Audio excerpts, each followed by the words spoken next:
भारत मां की रक्षा में तैनात जवान नवीन कुमार अपनी मां की जान बचाने को लेकर बिहार सरकार से कर रहा है फरियाद।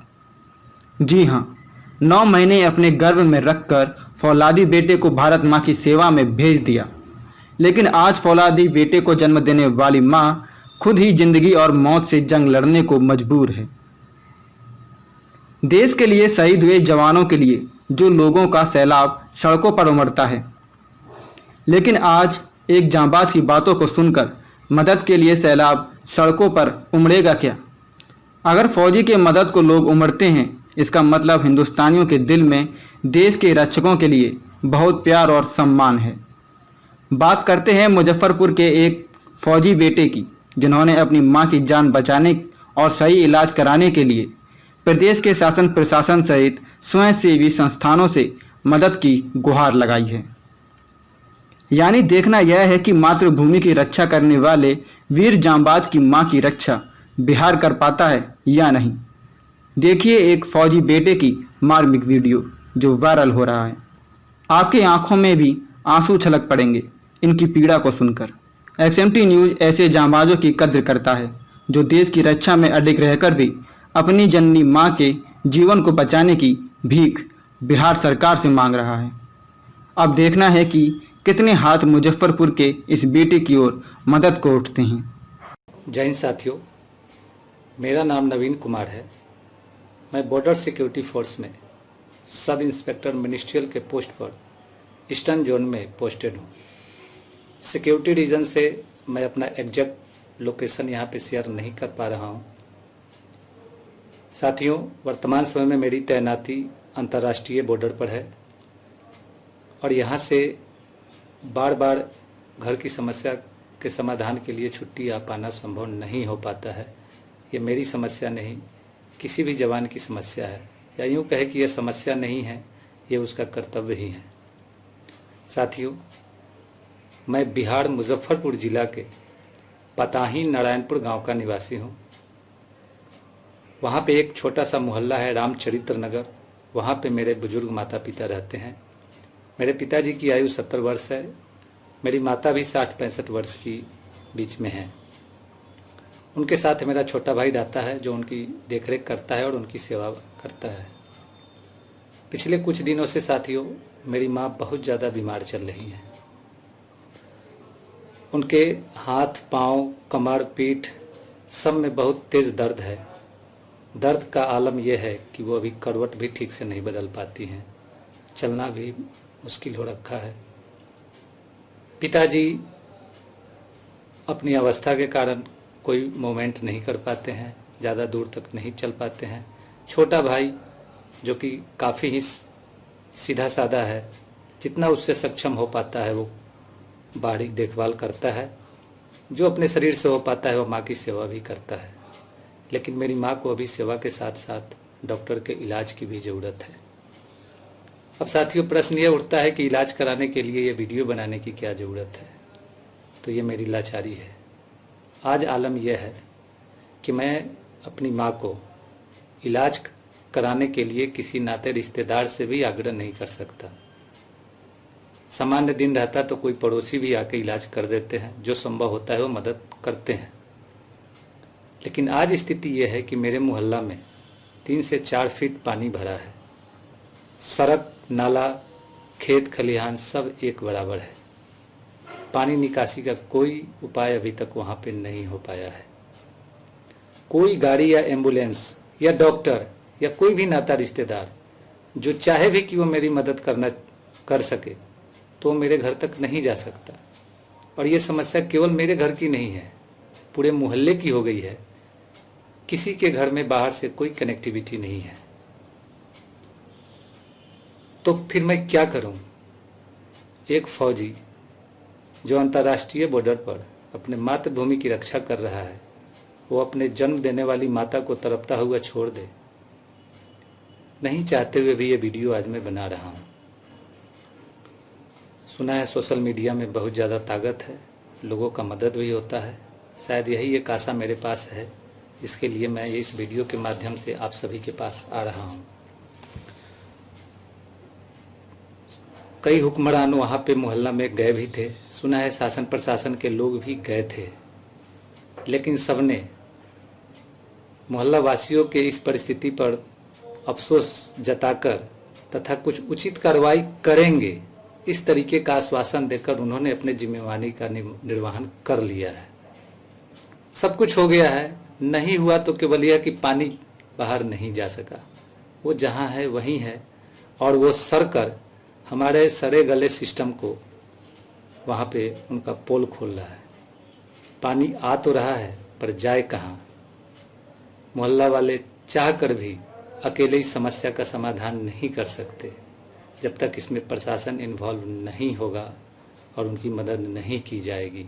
हर कोई विवश है और इसी विवशता में आज मेरी माँ भी लाचार है। सब कुछ होते हुए, सारे नाते रिश्तेदार परिवार होते हुए भी एक डॉक्टर तक मुहैया उसको नहीं कराया जा सकता।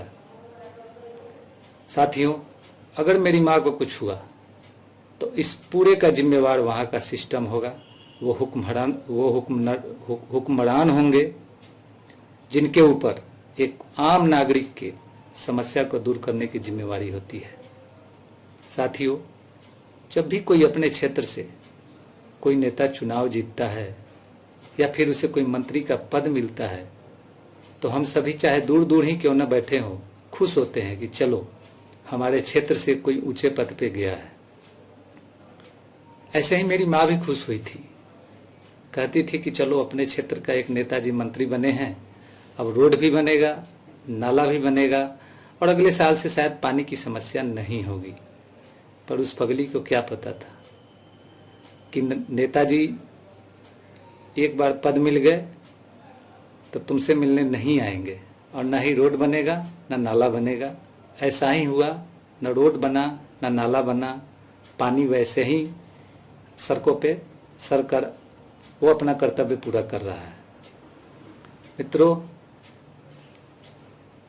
जब जब 15 अगस्त 26 जनवरी का दिन आता है तो पूरे देश में देशभक्ति गाने के साथ शहीदों को नमन किया जाता है। फौजी भाइयों के बारे में अच्छी अच्छी बातें कही जाती है। हमारे देश में एक बड़ा अच्छा प्रचलन है कि जब कोई शहीद हो जाए तो उसके नाम पे कुछ कैंडल जला लो, मोमबत्ती जला लो, मीडिया के सामने कुछ छोटी छोटी बाइट दे दो और जय हिंद जय भारत का नारा लगाकर कल से भूल जाओ। पर हम जैसे फौजियों का क्या, जो जीते जी अपनी पहचान के लिए तरस रहे हैं। मैं एक फौजी हूँ, मेरी पहचान किसी बड़े डॉक्टर से, बड़े लोगों से नहीं हो सकती। समाज में हमारा रहना बहुत कम होता है। हम जहाँ तैनात होते हैं वहाँ सही टेलीफोन लाइन भी नहीं होता कि हम समाज के लोगों से जुड़ सकें। ये हमारी मजबूरी है, लेकिन हमारी इस मजबूरी का फल हमारे परिवार को न मिले। आज मेरी माँ इलाज के लिए तरस रही है। सुना है कई एनजीओ जो अच्छे काम करने के लिए जानी जाती हैं।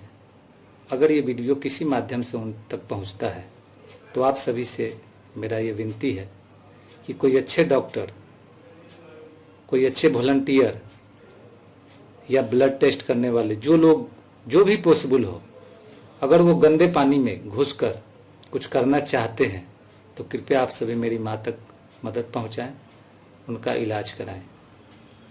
मैं आप सभी को यह आश्वासन देना चाहता हूँ कि आप जन्म देने वाली मेरी माँ की रक्षा करिए और मैं इस मातृभूमि की रक्षा जैसे पहले से करता रहा हूँ वैसे ही करता रहूँगा। हमें मातृभूमि की रक्षा के लिए हम एक बार भी नहीं सोचते हैं कि हमें अपनी जान देनी या दुश्मन की जान लेनी होगी। तो फिर मेरी माँ की रक्षा की जिम्मेवारी भी आप सभी को लेनी होगी। मैं मजबूर हूँ, मैं अभी नहीं पहुँच सकता, लेकिन जो वहाँ लोग बैठे हैं वो मजबूर नहीं हैं। आप सभी से मेरी विनती है, एक आग्रह है कि मेरी माँ को प्लीज़ जो भी हो सके जल्द से जल्द इलाज दें। साथियों, जब हम भर्ती हुए थे तो हमें कहा जाता है कि एक फ़ौजी साधारण इंसान नहीं होता, एक फ़ौजी फौलादी होता है और उसे अपने निजी सुख और दुख में, भावनाओं में नहीं बहना चाहिए। ये सही है साथियों, मैं अपने निजी दुख के कारण रो नहीं सकता क्योंकि मैं एक फ़ौजी हूँ, लेकिन मेरा एक और परिचय है। मैं एक माँ का बेटा भी हूँ, जिस माँ ने मुझे अपने गर्भ में रखा, इतने कष्ट से पाला। आज जब उसके कष्ट को दूर करने की जिम्मेवारी है मेरी, तो मैं मातृभूमि की रक्षा के लिए यहाँ तैनात हूँ। कैसे इस मन को समझाऊं कि तू मत रो। मैं आंसू तो नहीं गिरा सकता, मैं रो नहीं सकता, क्योंकि इस वर्दी पे आंसू शोभा नहीं देता। लेकिन इस हृदय में जो दर्द की तूफान उठ रही है, उसे मैं कैसे समझाऊं, उसे क्या कहूं। खैर साथियों, इन्हीं शब्दों के साथ कि इस वीडियो के माध्यम से मेरी माँ को इलाज पहुंचेगा, और अगर ये वीडियो हुक्मरानों तक पहुंचता है, शासन प्रशासन तक पहुंचता है, तो जल्द से जल्द मोहल्ला से, उस एरिया से पानी निकालने की उचित कार्रवाई करेंगे। अगर उनके अंदर एक फौजी के प्रति थोड़ी भी इज्जत की भावना है, तो जल्द से जल्द उस मोहल्ला का भ्रमण करेंगे। हालांकि भ्रमण उन्होंने पहले भी किया है, एक बार फिर से भ्रमण करने का कष्ट करेंगे, और इस बार पानी निकालने की भी व्यवस्था करेंगे। आश्वासन केवल नहीं देंगे। इन्हीं आशा के साथ कि मेरी माँ का इलाज भी होगा और वहाँ का पानी भी निकलेगा, मैं आप सभी को धन्यवाद देता हूँ कि मेरे इस वीडियो को आप सभी ने पूरा सुना। आशा करता हूँ कि इस वीडियो के माध्यम से मेरी माँ तक इलाज पहुँचेगा। जय हिंद, जय भारत।